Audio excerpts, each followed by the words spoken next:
Hello friends, आज की video में हम पढ़ेंगे लंग्स के बारे में। लंग्स का क्या स्ट्रक्चर होता है, उसकी पोजीशन क्या होती है और लंग्स कौन कौन से स्ट्रक्चर से एसोसिएटेड होता है, उसका रिलेशन किन किन स्ट्रक्चर से होता है। इससे पहले हम पढ़ चुके थे फेरिंग्स के बारे में, लैरिंग्स के बारे में, ट्रेकिया के बारे में, और ट्रेकिया के बाद आता है लंग्स। ओके, तो चलिए स्टार्ट करते हैं। सबसे पहले हम पढ़ेंगे लंग्स की एनाटॉमिकल पोजीशन और उसका relation. The lungs lie either side of the mediastinum, यानी कि जो लंग्स होता है वो मीडियास्टिनम के दोनों तरफ होता है, यानी कि जो हमारे मध्य स्थायी होता है उनके दोनों तरफ ये लाई होता है। स्टनम में मीडियास्टिनम होती है, उनके दोनों तरफ। With in the thoracic cavity, कहाँ पे होता है? हमारी जो थोरेसिक कैविटी होती है, जैसे डिफरेंट कैविटीज़ होती है, जैसे एब्डोमिनल कैविटी और थोरेसिक कैविटी, तो ये कहाँ पे होता है? थोरेसिक कैविटी के अंदर। Each lung is surrounded by the pleural cavity, जो दोनों लंग्स होते हैं वो किससे सराउंडेड होते हैं? प्लूरल कैविटी से, यानी कि किससे मिलकर बने हुए होते हैं? विसरल और पैराइटल प्लूरा से, which is formed by the visceral and parietal pleura. देखो, जो प्लूरल कैविटी होती है वो किससे मिलकर बनी हुई होती है? विसरल और पैराइटल से। जो विसरल वाला पार्ट होता है वो अंदर का होता है, यानी कि अंदर की लेयर होती है, और जो पैराइटल वाली होती है वो बाहर की होती है। और जो प्लूरल कैविटी होती है इन दोनों के बीच में होती है, जिसमें फ्लूइड भरा हुआ होता है, जो कि मॉइस्चराइजेशन का काम करती है, cushion shock absorber, cushion absorber का काम करती है। They are suspended from the mediastinum by the lungs root, यानी कि जो दोनों लंग्स होते हैं मीडियास्टिनम से सस्पेंडेड होते हैं लंग्स रूट के द्वारा। अब लंग्स रूट क्या होता है? अ collection of the structures entering and living the lungs, यानी कि एक स्ट्रक्चर का कलेक्शन जो कि लंग्स में एंटर करता है और बाहर वापस लंग्स से निकलता है। तो ये बात होगी लंग्स रूट की। अब हम बात करेंगे कि जो दोनों लंग्स होते हैं वो मीडियास्टिनम से कौन कौन से स्ट्रक्चर से एसोसिएटेड होते हैं, यानी कि जो मिडल वाला जो पार्ट होता है, जो दोनों लंग्स के बीच में जो मिडल वाला पार्ट होता है, उसमें कौन कौन से स्ट्रक्चर इससे एसोसिएटेड होते हैं। तो the middle surface of both lungs lie in close proximity to several mediastinal structures, कई सारे मीडियास्टिनल स्ट्रक्चर से ये एसोसिएटेड होते हैं, यानी कि क्लोज होते हैं। देखो, लेफ्ट लंग में क्या होता है? Heart, arch of aorta, thoracic aorta और ईजोफेगस। और राइट लंग में क्या होता है? Oesophagus, heart, inferior vena cava, superior vena cava, azygos when. अब हमें पता है, देखो, आर्च ऑफ अरोटा तो एक अरोटा की ब्रांच होती है जो कि ऑक्सीजनेटेड ब्लड पूरी बॉडी को सप्लाई करती है, यानी कि जो अपर एक्सट्रीमिटीज़ होती है उनको ब्लड सप्लाई करती है। और थोरेसिक अरोटा वो भी इसी की ब्रांचेज होती है। ईजोफेगस के बारे में हम पढ़ ही चुके थे, हार्ट के बारे में हमें पता है। और जो राइट लंग है उसमें सुपीरियर वेना केवा, इंफीरियर वेना केवा और अजाइगस वेन, जो कि इसी की ब्रांचेज होती हैं। ठीक है, तो इंफीरियर वेना केवा और सुपीरियर वेना केवा, तो ये क्या करती है? दोनों डीऑक्सीजनेटेड ब्लड हार्ट में, राइट आर्टरी में डालती हैं। अब हम पढ़ेंगे इन दोनों के एसोसिएटेड स्ट्रक्चर कि इन दोनों से कौन कौन से स्ट्रक्चर्स एसोसिएटेड हैं। जैसे कि मैंने इसमें दोनों एक चीज़ कॉमन थी कि जो ईजोफेगस था, ओके, जो ईजोफेगस था वो दोनों से, मतलब कि दोनों तरफ एसोसिएटेड था, यानी कि दोनों तरफ हमें दिख रहा था।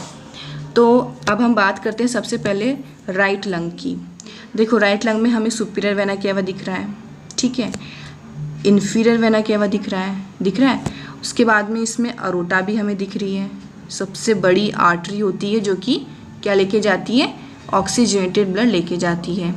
इसमें है राइट ब्रेकियोसेफेलिक वेन, ठीक है, जो कि डीऑक्सीजनेटेड ब्लड लेके जाती है, जो ब्रेकियोसेफेलिक वेन्स होती हैं। और अब हम बात करते हैं, और इसमें राइट लंग में हार्ट भी है। देखो, राइट लंग से हमने स्ट्रक्चर पढ़ी थी कि जो राइट लंग होते हैं वहाँ पे हार्ट भी होता है, तो देखो यहाँ पे हार्ट भी स्ट्रक्चर एसोसिएटेड है। उसके बाद में ये डायफ्राम जो हमें दिख रहा है, ये एक क्या होता है? डोम शेप स्ट्रक्चर होता है, ठीक है, डोम शेप स्ट्रक्चर होता है जो कि जो दोनों लंग्स होते हैं उनको एक सपोर्ट प्रोवाइड करता है। तो दोनों लंग्स किस पे लाए होते हैं? डायफ्राम के ऊपर, तो ये डायफ्राम हो गया। उसके बाद में जो लेफ़्ट लंग होता है वहाँ पे हमने हार्ट भी देखा था, तो ये हो गया हार्ट। और लेफ़्ट लंग में लेफ़्ट पल्मोनरी वेन, जैसे राइट में राइट पल्मोनरी वेन होती है, इसमें लेफ्ट पल्मोनरी वेन होती है, पल्मोनरी आर्टरी जो कि लंग्स को डीऑक्सीजनेटेड ब्लड सप्लाई करती है, ठीक है। और यहाँ पे लेफ्ट ब्रेकियोसेफेलिक वेन, जिस तरीके से यहाँ पे राइट ब्रेकियोसेफेलिक वेन है, यहाँ पे लेफ्ट ब्रेकियोसेफेलिक वेन, और यहाँ पे ट्रेकिया भी है, एक स्ट्रक्चर लेफ्ट लंग में ट्रेकिया भी स्ट्रक्चर एसोसिएटेड है, ओके। और लेफ्ट लंग में क्या स्ट्रक्चर एसोसिएटेड है, हार्ट। देखो जो हार्ट है वो राइट साइड में थोड़ा कम है और लेफ्ट साइड में थोड़ा ज़्यादा है। ये क्यों है, ये हम आगे पढ़ेंगे कि इसका स्ट्रक्चर ऐसा क्यों है।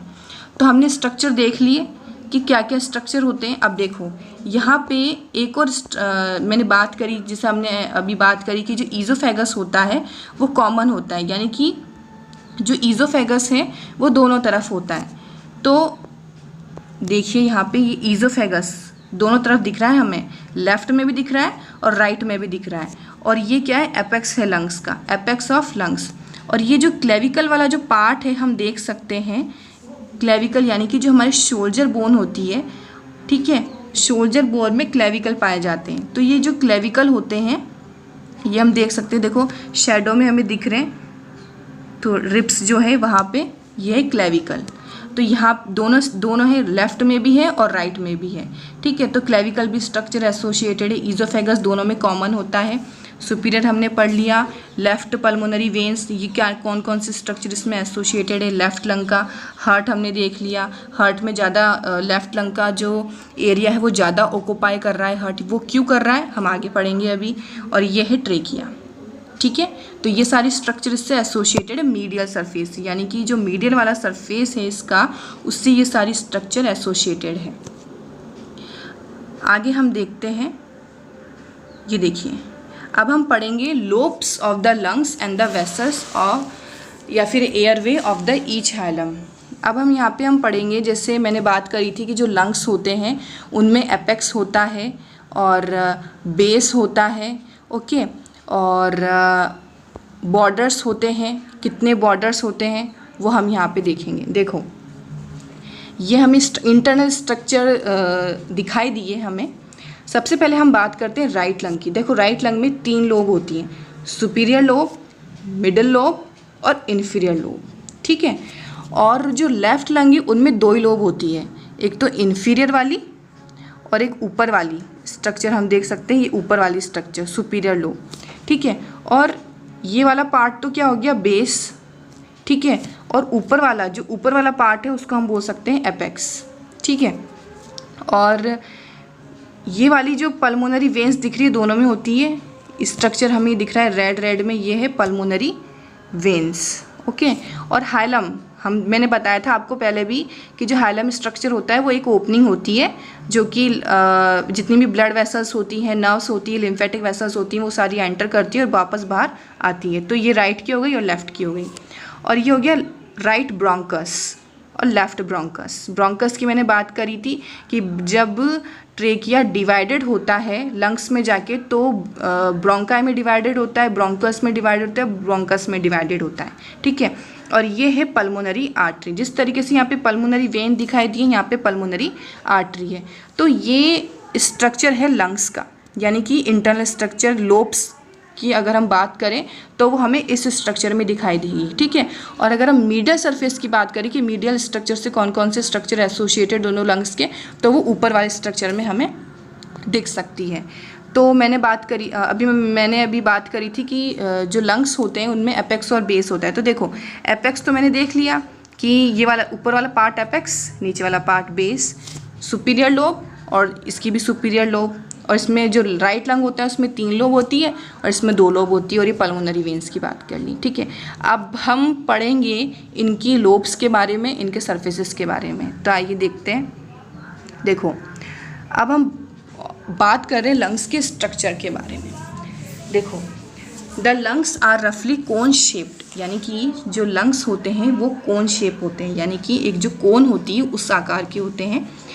विद एन एपेक्स, जिसमें एक एपेक्स होता है, जो मैंने अभी बात करी थी कि लंग्स में एपेक्स होता है, तो एपेक्स की बात कर ली। उसके बाद में बात करी थी बेस, यानी कि इसमें एपेक्स होता है, बेस होता है, 3 सरफेस होते हैं, 3 बॉर्डर्स होते हैं, ठीक है। The left lung is slightly smaller than the right lung. यानी कि जो लेफ्ट लंग होता है वो राइट लंग से थोड़ा छोटा होता है। क्यों होता है?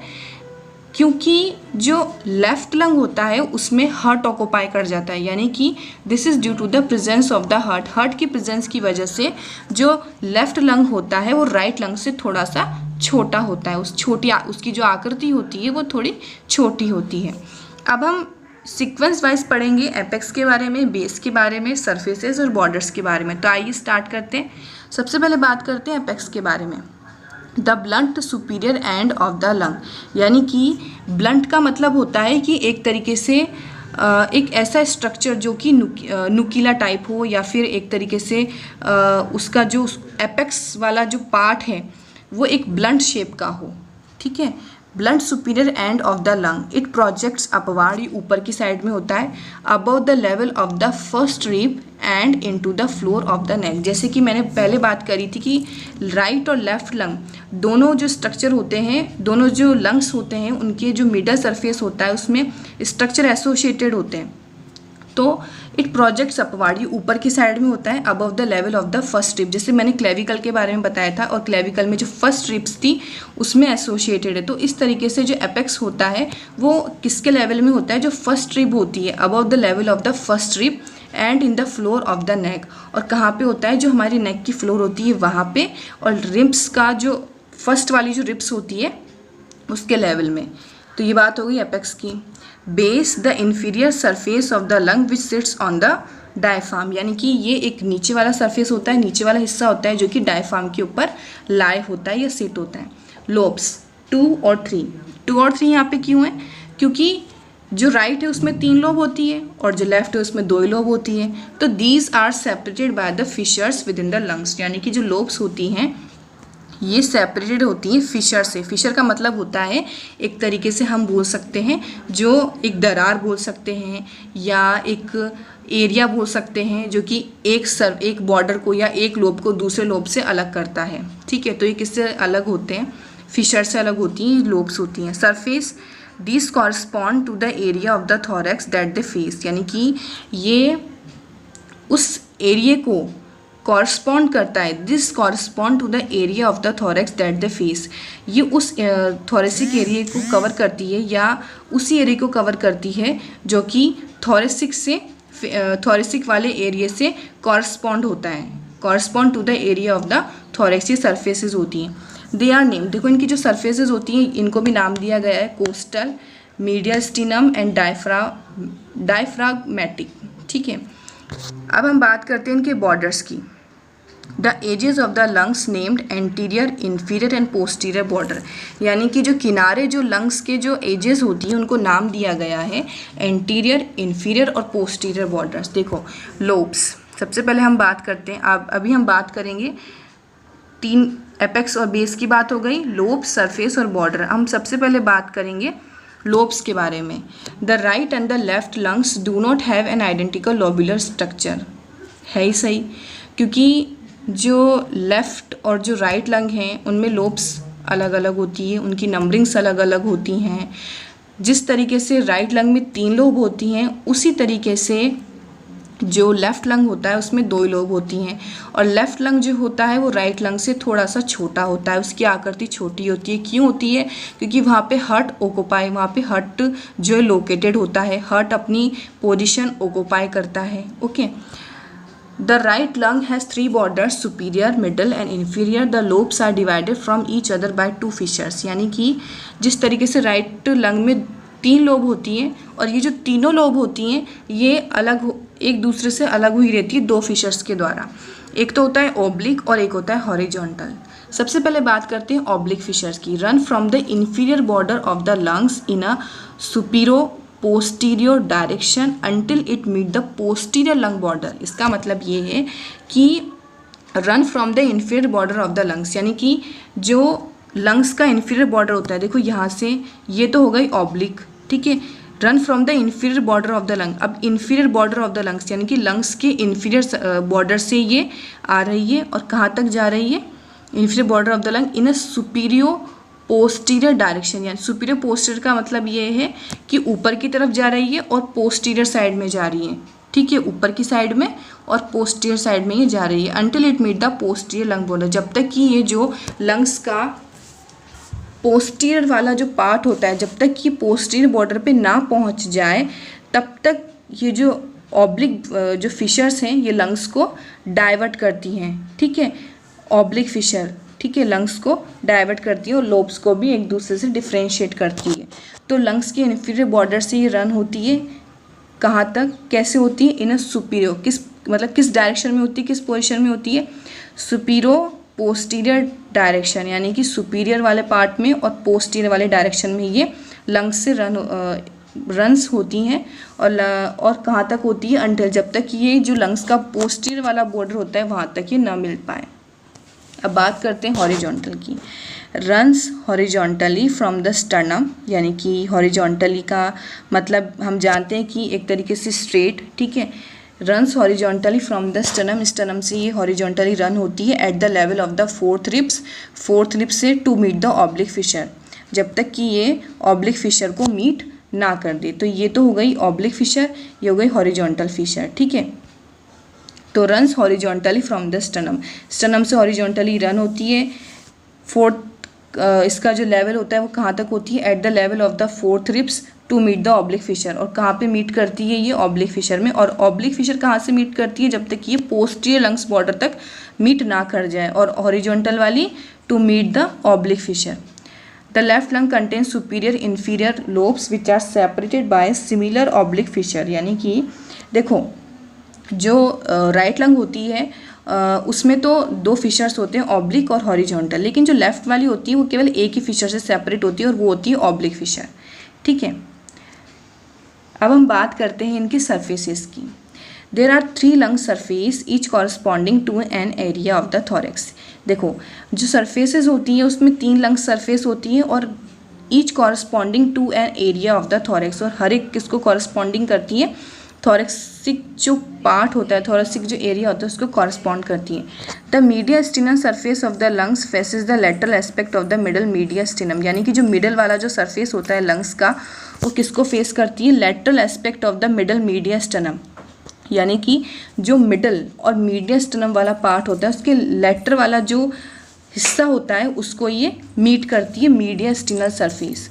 द लंग्स हाइलम वेयर, मतलब जैसे मैंने बात करी थी बॉर्डर्स की, पहले वाले स्ट्रक्चर में हमने बात करी थी लंग्स के बारे में, इंटरनल स्ट्रक्चर के बारे में। तो लंग्स का मैंने मीडियल स्ट्रक्चर बताया था जहाँ पे पल्मोनरी वेन, पल्मोनरी आर्टरी थी, तो वो था मीडियल स्टिनल सरफेस। तो medial स्टिनल surface of the lung faces the lateral aspect of the middle mediastinum, किसको फेस करती है, जो लेटरल एस्पेक्ट होता है, यानी कि जो साइड वाला हिस्सा होता है मिडल मीडियास्टिनम का, उसको फेस करती है। The lung hilum where the structure enter and leave the lungs, जहाँ से लंग्स के जितने भी स्ट्रक्चर्स होते हैं वो एंटर करते हैं और वापस वहाँ से बाहर निकलते हैं। इस लोकेटेड ऑन दिस सरफेस, वो कहाँ लोकेटेड होते हैं, इस सरफेस में लोकेटेड होते हैं। मैं आपको दोबारा डायग्राम दिखा देती हूँ। देखो यहाँ पे मैंने बात करी थी इस तरीके से, ये वाला जो मिडिल वाला जो सरफेस दिख रहा है जहाँ पे पल्मोनरी वेन है और पल्मोनरी आर्टरी भी है, तो ये वाला क्या हो गया, मिडल वाला, यानी कि मीडियल स्टिनम। और ये वाला हाइलम मैंने बताया था आपको, जहाँ पे जितने भी स्ट्रक्चर्स होते हैं वो एंटर करते हैं, वापस वहाँ से बाहर निकलते हैं। ओके, तो ये बात हो गई हमारी मीडियल स्टिनम सरफेस की। The base of the lungs, अब हम बात करते हैं डायफ्रामेटिक सरफेस की। The base of the lungs is form by, जो बेस होता है लंग्स का किससे बनता है, डायफ्रामेटिक सरफेस से, क्योंकि जो दोनों लंग्स होते हैं वो डायफ्राम के ऊपर ही रेस्ट होते हैं। It rest on the dome of the diaphragm, diaphragm का जो डोम, यानी कि जिस तरीके से डोम शेप स्ट्रक्चर होता है डायफ्राम का, उस पर ये रेस्ट होते हैं, लाए होते हैं। एंड हैज़ कॉनकेव शेप, और इनकी जो शेप होती है वो कैसी होती है, concave shape. This diaphragm and has a concave shape, this concavity is deeper in the right lung, यानी कि इसकी जो कॉन्केविटी होती है वो राइट लंग में थोड़ी सी डीपर होती है। क्यों डीपर होती है, due to the higher position of the right dome overlying the liver, यानी कि due to the higher position of the right dome, यानी कि जो राइट लंग की जो कॉन्केविटी होती है वो डीपर इसलिए होती है क्योंकि जो डायफ्राम का जो राइट वाला हिस्सा होता है, यानी कि राइट वाला जो डोम होता है वो थोड़ा सा हायर पोजीशन होता है। हायर पोजीशन इसलिए होता है क्योंकि उसके नीचे वाले पार्ट में लीवर लाए होता है। तो ये लाइन यही कहती है due to the higher position of the right dome overlying the liver, यानी कि हायर पोजीशन होने की वजह से राइट डोम की जो राइट लंग का जो सरफेस होता है उसकी जो कॉन्केविटी होती है वो बहुत ज़्यादा डीपर होती है क्योंकि उसके नीचे लीवर लाए होता है। आगे बात समझ में, दो सरफेस पढ़ लिया, मीडियल स्टेनम सरफेस और डायफ्रामेटिक सरफेस। ओके, अब हम बात करते हैं कोस्टल सरफेस की। The costal surface is smooth and convex. जो कोस्टल सरफेस होता है वो क्या होता है, बहुत ज़्यादा स्मूथ और कॉन्वेक्स होता है। It faces the internal surface of the chest wall, यानी कि ये किसको फेस करता है, जो चेस्ट वॉल के इंटरनल सरफेस होता है उसको फेस करता है। It is related to the costal pleura which separate it from the ribs and the innermost intercostal muscles. It is related to the coastal प्रूला। ये किससे रिलेटेड होता है, कोस्टल प्रूला से। which separate, जो कि सेपरेट करता है रिब्स से, सेपरेटेड फ्रॉम द रिब्स, और अंदर की जो इंटरकोस्टल मसल्स होती है उनसे। ओके, तो तीन सरफेस बात कर ली, मीडियल, डायफ्रामेटिक और कोस्टल सरफेस। अब हम बात करते हैं बॉर्डर्स की। The anterior border of the lungs is formed by the convergence of the medial स्टिनम, mediastinal and the costal surfaces. जो एंटीरियर बॉर्डर होता है लंग्स का वो किससे मिलकर बना हुआ होता है, convergence of the medial स्टिनल and the costal surface. भाई आगे का हिस्सा तो किस तरीके से कौन से मिलकर बना हुआ होगा, मीडिया स्टिनल कोस्टल सरफेसेस से, और मीडिया स्टिनल से और कोस्टल सरफेसेस से मिलकर बना हुआ होता है। On the left lung the anterior border is marked by the deep notch created by the apex of the heart. It is known as cardiac notch. यानी कि लेफ्ट लंग की अगर मैं बात करूँ तो जो एंटीरियर बॉर्डर होता है उसमें एक डीपर नॉच होती है, जो कौन क्रिएट करता है, लंग्स का एपेक्स क्रिएट करता है। इट इज़ नोन, जिसको हम कार्डियक नॉच बोलते हैं, वो हम डायग्राम में देख सकते हैं। The inferior border separate the base of the lungs. अब जो इन्फीरियर बॉर्डर होता है वो बेस, जो लंग्स का बेस होता है उसको सेपरेट करता है किससे, कोस्टल और मीडियल स्टिनल सरफेस से। ठीक है, एंटीरियर बॉर्डर तो किससे मिलकर बना होता है, मीडियल स्टिनल कोस्टल सरफेस, और जो लेफ्ट लंग होता है उसका जो एंटीरियर बॉर्डर होता है उसमें डीपर नॉच होती है, जो कि लंग हार्ट का जो एपेक्स होता है उससे क्रिएटेड होता है, उसको हम कार्डियक नॉच कहते हैं। और जो इन्फीरियर बॉर्डर होता है separate the base of the lungs, lungs का जो बेस सरफेस होता है उसको सेपरेट करता है फ्रॉम द कोस्टल और मीडियल स्टिनल सरफेस से। द पोस्टीरियर बॉर्डर, जो पोस्टीरियर बॉर्डर होता है वो स्मूथ होता है, राउंडेड होता है। ठीक है, in a contrast to the anterior inferior border which are sharp. यानी कि अगर हम बात करें एंटीरियर और इन्फीरियर बॉर्डर की, जो कि बहुत शार्प होते हैं, पोस्टीरियर बॉर्डर किससे मिलकर बना हुआ होता है, it is form by the costal and the medial स्टिनल surface meeting posteriorly. Costal और मीडियल स्टिनल सरफेस से मिलकर बना हुआ होता है, जो कि जो सरफेसेज होती हैं कोस्टल और मीडियल सरफेस मीटिंग पोस्टीरियर। भाई कोस्टल और मीडियल पीछे की तरफ मीट करती हैं, तो जो पोस्टीरियर बॉर्डर होता है वो स्मूथ होता है, और जो पोस्टीरियर बॉर्डर होता है वो किससे मिलकर बना हुआ होता है, costal and the medial स्टिनल surface meeting posteriorly, जो पीछे की तरफ मीट करते हैं। अब हम बात करते हैं रूट और हाइलम की। The lungs root is a collection of the structure that suspend the lungs from the medial sternum. की हमने पहले भी बात कर ली थी कि एक स्ट्रक्चर, एक कलेक्शन होता है जो कि लंग्स से सस्पेंडेड होता है फ्रॉम द मीडियल स्टिनम से। Each root contain the bronchus. जो रूट होती है, हर एक रूट उसमें ब्रोंकस होते हैं। पल्मोनरी आर्टरी होती है, दो पल्मोनरी वेन्स होती हैं, और ब्रोंकियल्स होते हैं, वेसल्स होते हैं, pulmonary plexus of the nerves होते हैं, लिम्फेटिक वेसल्स। तो ये सारी जो चीज़ें होती हैं ये हम रूट और हाइलम में देख सकते हैं। Lungs root, all these structure enter और leave the lungs via the hilum a way shape area on its medial sternal surfaces. ये जितने भी स्ट्रक्चर्स होते हैं ये लंग्स में एंटर करते हैं और वापस लंग्स से बाहर निकलते हैं। हाइलम जो होता है एक वेज शेप एरिया होता है ऑन द मीडियल स्टिनम। ठीक है, यानी कि एक ओपनिंग होती है जो कि एंटर करती है मीडियल स्टिनम से, एक वेज शेप स्ट्रक्चर होती है जो कि जितने भी ब्लड वेसल्स होती है, ब्रोंकियल वेसल्स होती है, वो एंटर करती हैं और वापस वहाँ से बाहर निकलती है। तो ये हमने बात करी थी यार लंग्स की, उसके स्ट्रक्चर्स के बारे में और क्या क्या बॉर्डर्स होते हैं और उसके डायग्राम के बारे में। ठीक है, आगे हम पढ़ेंगे लंग्स के और भी जो स्ट्रक्चर्स हैं, प्लूरल कैविटी के बारे में और इंस्पायरेशन और एक्सपायरेशन की प्रोसेस के बारे में। ओके, तब तक के लिए थैंक यू।